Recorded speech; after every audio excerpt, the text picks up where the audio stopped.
Assalamualaikum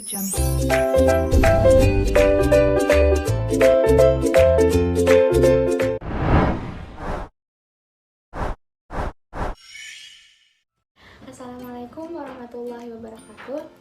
Hello everyone, my name is Alinda Sekarang Pramesti. I am a college student of Basic Education 2019 at Sultan Ageng Tirtayasa University. How are you all? Hopefully you are in good health so you can continue this learning. Alhamdulillah, in this occasion, I can meet you even though not in person. And this time, we will study together. At the first, before we study, let's pray together. Pray, begin. Finish. So, come on, let's learn. Don't forget to pay attention and keep the spirit. Pada video sebelumnya, kalian pasti sudah mempelajari tentang momen gaya atau moment of force dan juga momen inersia atau moment of inertia. Siapa nih di sini yang masih ingat apa sih momen gaya dan juga momen inersia? Ya, betul sekali. Momen gaya atau yang biasa dikenal dengan torsi adalah ukuran keefektifan gaya yang bekerja pada suatu benda untuk memutar benda tersebut terhadap suatu poros tertentu. Momen gaya ini dirumuskan dengan tol sama dengan F dikali R, sedangkan momen inersia adalah besaran yang nilainya tetap pada suatu gerak rotasi. Nah, besarnya momen inersia sebuah partikel yang berotasi dengan jari-jari R bisa didefinisikan sebagai I sama dengan M dikali R kuadrat. Nah, itu kan materi kemarin. Nah, untuk materi yang hari ini kita bahas adalah kesetimbangan benda tegar dan juga titik berat. Mari kita pelajari bersama-sama. Ketika kalian berada di taman bermain atau ketika kalian TK, pasti kalian pernah nih melihat yang namanya permainan jungkat-jungkit. Tapi tahu nggak sih, ternyata jungkat-jungkit ini termasuk ke dalam penerapan kesetimbangan benda tegar loh. Kira-kira mengapa bisa begitu ya? Dan satu lagi, kalian pasti tahu kan Menara Pisa? Ya, betul. Menara Pisa adalah menara yang terletak di Italia, dan menara ini memiliki posisi bangunan yang unik, yaitu memiliki posisi bangunan yang miring, tetapi masih dapat berdiri dengan kokoh. Kira-kira mengapa begitu ya? Nah, semuanya ini akan dibahas dalam materi kesetimbangan benda tegar dan titik berat. Adapun tujuan dari mempelajari materi kesetimbangan benda tegar dan juga titik berat ada 5. Yang pertama, agar siswa dapat mengetahui apa itu kesetimbangan benda tegar dan juga titik berat. Yang kedua, agar siswa dapat mengetahui apa saja jenis-jenis dari kesetimbangan. Yang ketiga, agar siswa dapat memahami konsep dari kesetimbangan benda tegar dan juga titik berat. Yang keempat, agar siswa dapat mengidentifikasi aplikasi dari kesetimbangan benda tegar dan juga titik berat dalam kehidupan sehari-hari. Dan yang kelima atau yang terakhir, siswa dapat memahami percobaan dari kesetimbangan benda tegar. Kesetimbangan benda tegar adalah suatu kondisi di mana momentum suatu benda bernilai 0. Maksudnya gimana? Maksudnya adalah jika awalnya benda tegar tersebut diam, maka akan tetap diam jika tidak ada gaya yang bekerja. Dan jika awalnya benda tegar tersebut bergerak secara konstan, maka benda tersebut akan tetap bergerak juga secara konstan. Nah, di sini saya akan membahas mengenai jenis-jenis dari kesetimbangan. Yang pertama ada kesetimbangan stabil. Kesetimbangan ini bersifat tetap. Jika gangguan yang diberikan pada benda ini dihilangkan, maka benda tersebut akan kembali ke posisi semula. Dapat dilihat pada animasi berikut, terlihat bahwa titik berat bendanya itu bergerak naik ke atas. Selanjutnya yang kedua ada kesetimbangan labil atau unstable equilibrium. Kesetimbangan ini bersifat tidak tetap. Jika gangguan yang diberikan pada benda ini dihilangkan, maka benda tersebut tidak akan kembali ke posisi semula. Nah, dapat dilihat nih dari animasi berikut. Terlihat bahwa titik berat bendanya itu bergerak turun gitu kan ke arah bawah. Dan yang terakhir ada kesetimbangan netral atau neutral equilibrium. Kesetimbangan ini ditandai dengan tidak adanya perubahan pusat gravitasi benda sebelum dan juga sesudah diberi gangguan. Biasanya setelah gangguan dihilangkan, objek tidak akan kembali ke posisi semula. Dan dapat terlihat dari animasi berikut bahwa titik berat bendanya itu tidak naik maupun tidak turun. Setelah tadi membahas mengenai jenis-jenis kesetimbangan, nah sekarang kita akan bahas mengenai apa saja nih syarat-syarat yang diperlukan agar dapat terjadi kesetimbangan benda tegar. Nah, syaratnya itu ada 2. Yang pertama, benda tidak bergeser, dan yang kedua, benda tidak berputar. Untuk benda yang tidak bergeser dapat dilambangkan dengan sigma F sama dengan 0, yang artinya total gaya yang bekerja pada benda adalah 0. Nah, di sigma F sama dengan 0 ini, gerak yang terjadi adalah gerak secara translasi. Artinya, benda tersebut tidak bergeser ke arah sumbu X, yang bisa dilambangkan dengan sigma Fx sama dengan 0, dan juga benda tidak bergerak searah sumbu Y, atau bisa dilambangkan sigma Fy sama dengan 0. Dan syarat yang kedua adalah benda tidak berputar, atau bisa dilambangkan dengan sigma tau sama dengan 0, yang artinya total gaya yang berotasi pada benda nilainya adalah 0 atau tidak berputar. Jadi keadaan benda jika ingin mencapai kesetimbangan benda tegar itu benar-benar harus dalam keadaan yang diam. Seperti itu. Nah, kalau tadi kan kita sudah membahas mengenai syarat-syarat terjadinya kesetimbangan benda tegar. Kalau sekarang kita akan membahas mengenai penerapan kesetimbangan benda tegar di dalam kehidupan sehari-hari. Nah, yang pertama itu ada jungkat-jungkit. Seperti yang telah disinggung di awal tadi, jungkat-jungkit kenapa termasuk ke dalam penerapan kesetimbangan benda tegar. Nah, dari gambar tersebut dapat ditunjukkan bahwa berat batang berada di tengah-tengah yang berguna sebagai penumpu batang jungkat-jungkit. Jika papan jungkat-jungkit tersebut dinaiki oleh 2 anak seperti pada gambar tersebut dan dengan massa anak yang berbeda, maka posisi duduknya itu harus diatur. Ada yang mendekati poros dan juga ada yang menjauhi poros agar bisa tercapai kesetimbangan. Kemudian yang kedua ada ayunan yang sedang diam. Ayunan yang sedang diam ini termasuk ke dalam penerapan kesetimbangan benda tegar. Karena jika kalian memperhatikan, jika ayunan yang bergerak itu pasti ada gaya yang bekerja atau sigma tau-nya itu tidak sama dengan 0. Tetapi ketika ayunan ini diam, maka sigma tau yang bekerja pada ayunan tersebut itu nilainya 0. Jadi sudah memenuhi syarat kesetimbangan benda tegar. Maka ini termasuk ke dalam penerapan kesetimbangan benda tegar. Dan yang terakhir atau yang ketiga ada lampu lalu lintas. Nah, lampu lalu lintas ini termasuk ke dalam penerapan kesetimbangan benda tegar, karena pengaruh gaya dan torsinya itu juga sama dengan 0. Nah, hal itu dapat dibuktikan dari gambar berikut, yakni gaya berat dari W1 dan W0 disamakan oleh gaya dari Fs dan gaya T. Gaya W1 dan W0 yang arahnya ke bawah, itu dia akan searah jarum jam. Disamakan oleh gaya Fs dan gaya T yang arahnya itu ke atas atau berlawanan dengan jarum jam. Seperti itu. Oke, selanjutnya kita akan masuk nih ke contoh soal dari kesetimbangan benda tegar. Di sini saya ada contoh soal. Sebuah batang homogen AB dengan panjang 40 cm dan berat 10 Newton. Pada ujung batang digantung beban seberat 20 Newton. Batang ditahan oleh tali T, sehingga sistem seimbang seperti pada gambar.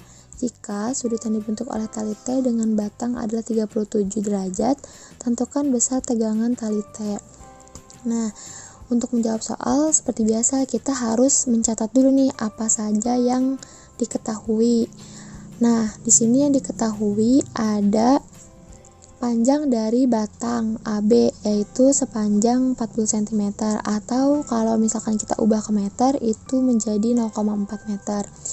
Kemudian ada berat dari dari batangnya sendiri itu ada 10 Newton. Dan ada juga nih berat dari bebannya sebesar 20 Newton. Dan ada theta yaitu 37 derajat. Nah, yang ditanya itu adalah gaya tegang talinya. Untuk menjawab soal ini ada nih langkah-langkahnya. Langkah yang pertama adalah kita harus menggambar gayanya terlebih dahulu atau draw a force. Nah, jadi gaya-gaya yang bekerja pada sistem ini tuh harus dianalisis terlebih dahulu. Misal deh, yang pertama kita ambil bebannya nih buat dianalisis. Nah, beban di soal itu tertulis beratnya sebesar 20 Newton. Beban ini pasti memiliki gaya yang arahnya ke bawah, yaitu ke pusat bumi, ya kan? Maka kita gambarkan seperti ini. Kemudian yang kedua, kita ambil batangnya untuk dianalisis. Nah, batang ini kan panjangnya itu sebesar 40 cm atau kalau misalkan diubah ke meter jadi 0,4 meter dan beratnya itu 10 Newton. Nah, kalau misalkan batang homogen, pasti titik beratnya itu ada di tengah-tengah batang dan pasti mengarah ke bawah atau ke pusat bumi juga. Maka digambarkan seperti ini. Dan yang ketiga, ada apa lagi nih? Gayanya. Nah, iya, ada gaya tegang tali. Seperti di soal ya. Sudah tercantum di soal juga gaya tegang talinya dengan sudut 37 derajat. Nah, setelah sudah digambar gayanya, kemudian kita uraikan gaya-gaya itu.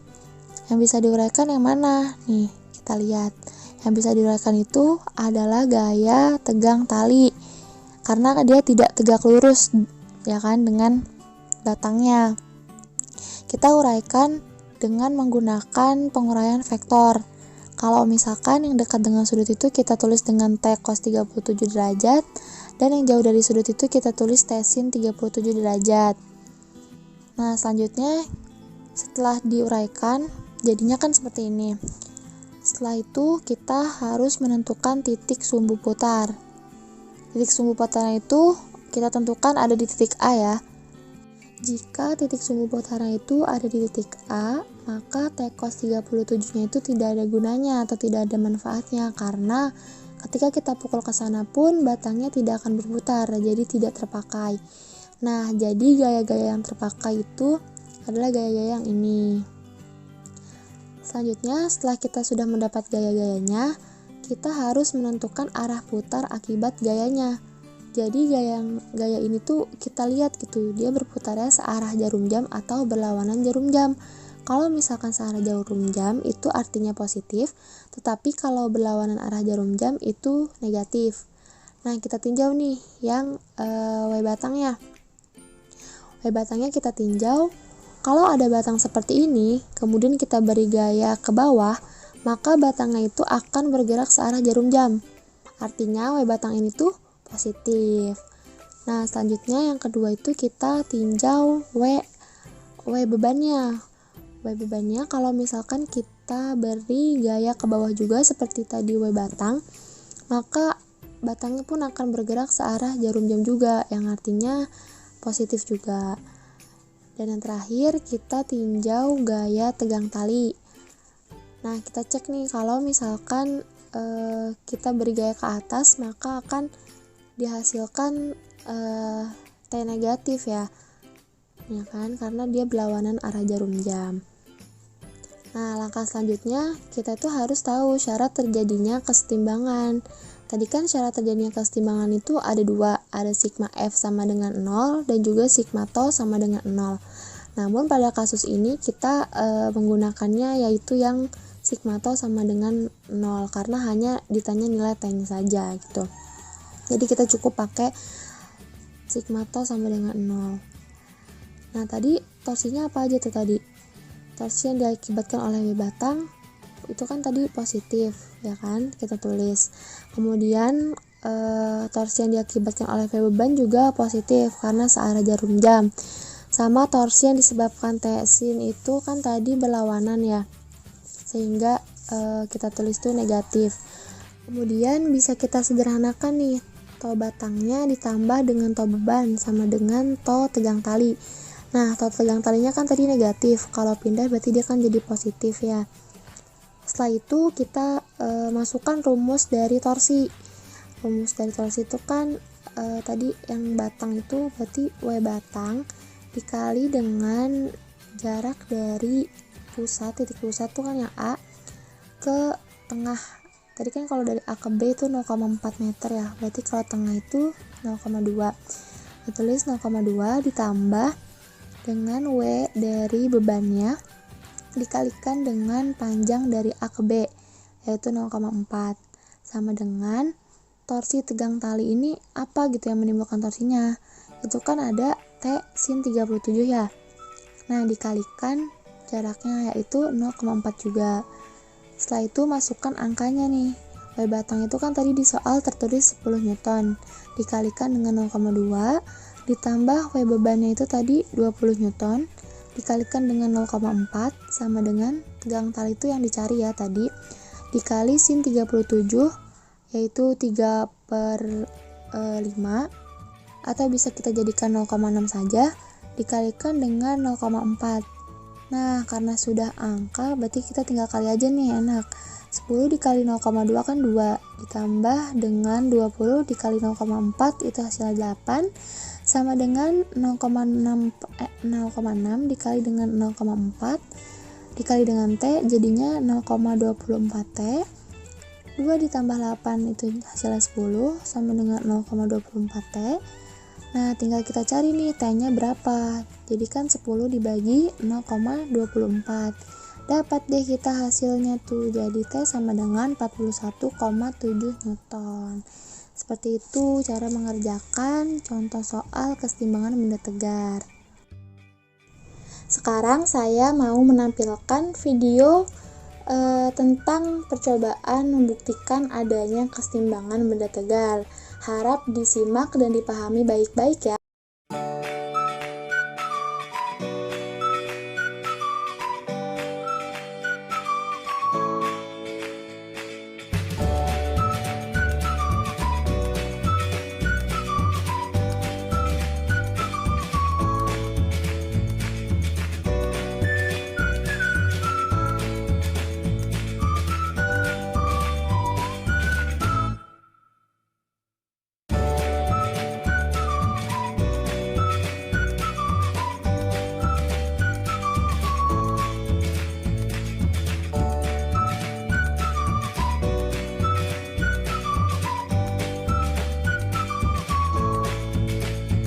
Setelah melihat video percobaan mengenai kesetimbangan benda tegar, maka dapat ditarik kesimpulan bahwa garpu dan koin merupakan perwujudan dari kesetimbangan benda tegar, karena garpu dan koin ini berada dalam keadaan seimbang, dan garpu dan koin ini tuh tetap berada dalam keadaan diam ketika memang awalnya itu diam. Garpu dan koin memiliki pusat massa, yaitu tepat di tengah-tengah koin yang digunakan untuk mengganjal garpu tersebut, atau biasa kita kenal dengan sebutan titik berat. Titik berat ini berkedudukan di atas pinggiran gelas, sehingga bisa menimbulkan garpu itu setimbang. Nah, jadi percobaan mengenai kesetimbangan benda tegar itu berhasil. Nah, kalau tadi kan kita sudah membahas mengenai kesetimbangan benda tegar. Nah, sekarang masih ada lagi nih satu materi lagi, yaitu mengenai titik berat. Titik berat adalah titik tangkap resultan dari semua gaya yang bekerja pada objek. Selanjutnya, kita akan membahas mengenai tipe-tipe dari titik berat. Titik berat memiliki beberapa tipe. Di antaranya yang pertama ada titik berat pada garis atau center of gravity line. Yang kedua ada titik berat pada bangun datar atau center of gravity plane figure. Dan yang ketiga ada titik berat pada bangun ruang atau center of gravity solid figure.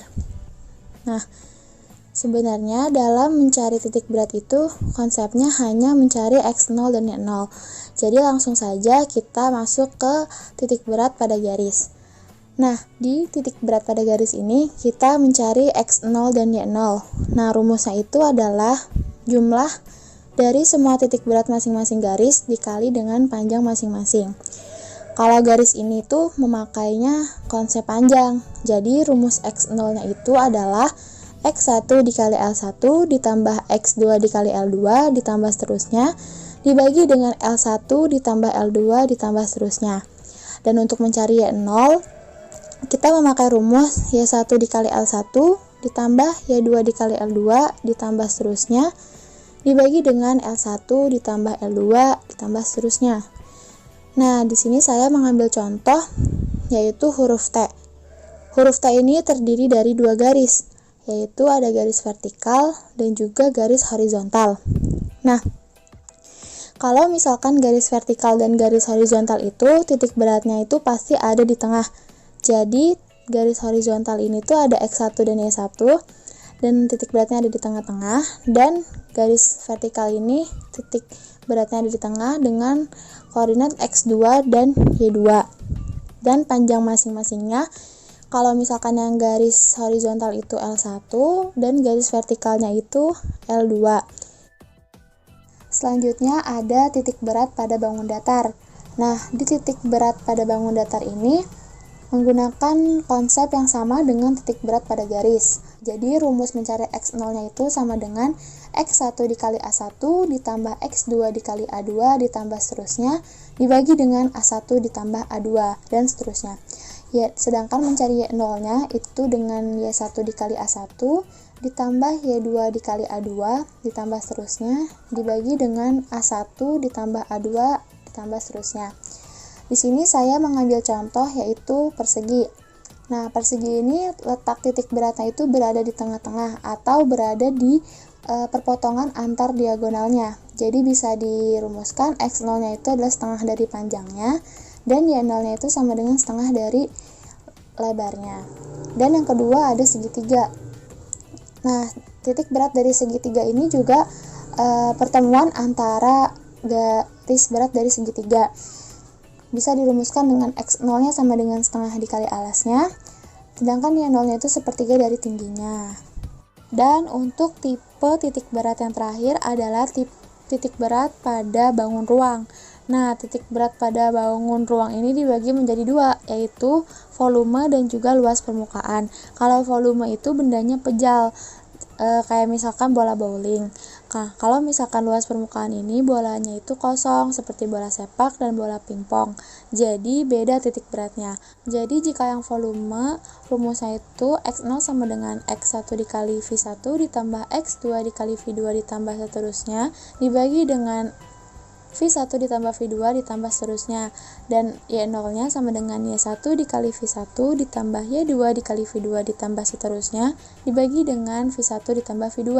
Sedangkan untuk luas permukaan X0-nya itu sama dengan X1 dikali A1 ditambah X2 dikali A2 ditambah seterusnya dibagi dengan A1 ditambah A2 dan seterusnya.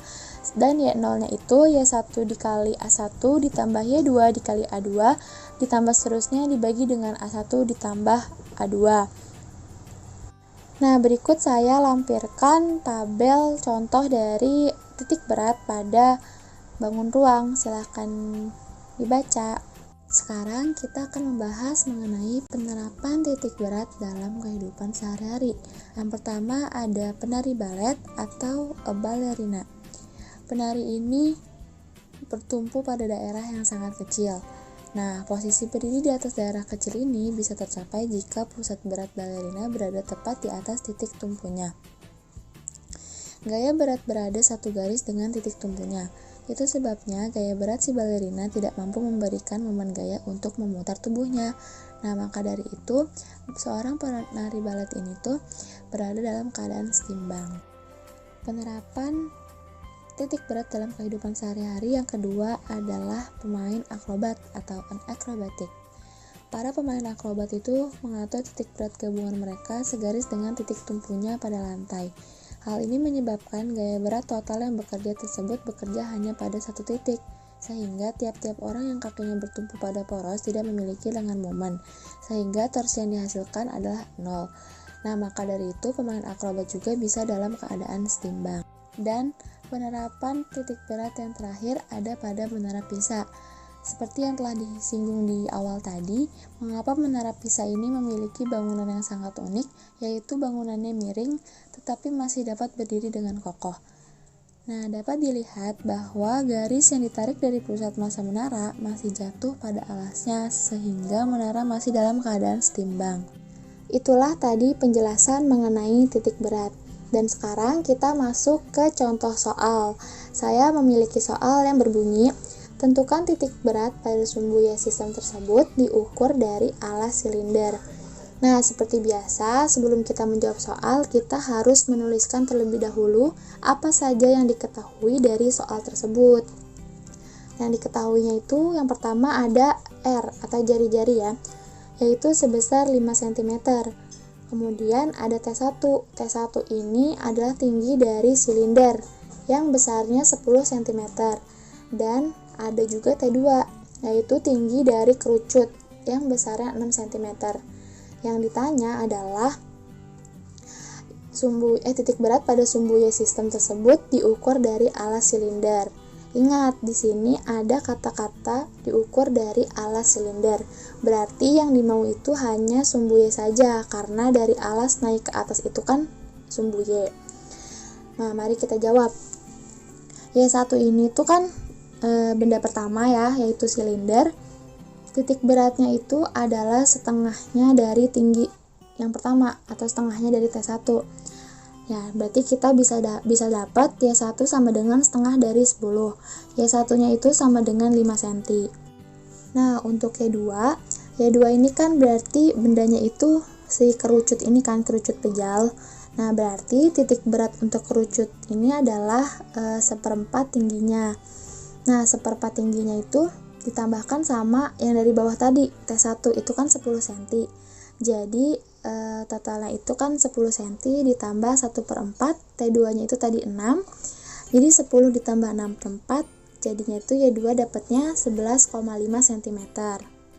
Dan karena ini bangun ruang, maka rumus X0 dan Y0 nya itu menggunakan V. Jadi kita cari dulu nih V-nya, volume benda pertama, yaitu volume silinder, menggunakan rumus PR kuadrat T. Nah, masukin tuh angkanya. Pi kan dikali R-nya tadi 5 kuadrat. Tinggi pertamanya itu tadi 10. Jadinya volume silinder itu sama dengan 250 pi cm pangkat 3. Kemudian selanjutnya kita mencari volume dari kerucut atau volume kedua dengan menggunakan rumus 1/3 PR kuadrat T2 atau tinggi kerucutnya.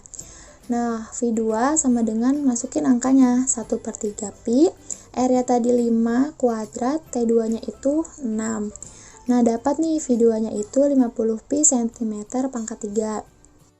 Setelah kita dapat Y1-nya, Y2-nya, V1 dan V2, kita menggunakan rumus Y0. X0-nya nggak dipakai ya, karena kan tadi yang ditanya hanya yang disumbui aja.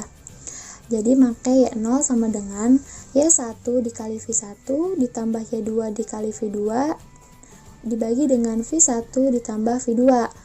Nah, kita tinggal masukin angkanya aja. Y0 sama dengan Y1-nya tadi dapat 5, V1-nya dapat 250 pi, ditambah Y2-nya itu 11,5, V2-nya itu tadi 50 pi. Nah, dibagi dengan V1 250 pi ditambah 50 pi. Terus tinggal dihitung saja. Y0 sama dengan 1250 pi ditambah 575 pi dibagi dengan 300 pi. Didapatkan hasil Y0 sama dengan 1825 pi dibagi dengan 300 pi. Nah, dari sini akan mendapatkan hasil Y0-nya itu sama dengan 6,8. Nah, itulah tadi pembahasan mengenai titik berat. Nah, tadi saya telah menjelaskan materi tentang keseimbangan benda tegar dan juga titik berat. Sekarang saya mau ngasih oleh-oleh nih, ada kuis 2 soal. Yang pertama itu tentang keseimbangan benda tegar dan juga yang kedua tentang titik berat. Silahkan dikerjakan, nanti jika sudah selesai kumpulkan ke email saya. Selamat mengerjakan. Nah, do you understand right? Now you already know what is the rigid body equilibrium and center of gravity. You know the types of rigid body equilibrium. You can understand the concept of rigid body equilibrium and center of gravity. You can identify application of the rigid body equilibrium and center of gravity in everyday life. And you can understand the rigid body equilibrium experiment. Before ending the lesson, let's pray together. Pray, begin. Finish. That was the video that I can tell you. Hopefully it's useful and apologize if there are many mistakes. Keep spirit for learning and don't forget to stay healthy. Thank you. Bye bye. Wassalamualaikum warahmatullahi wabarakatuh.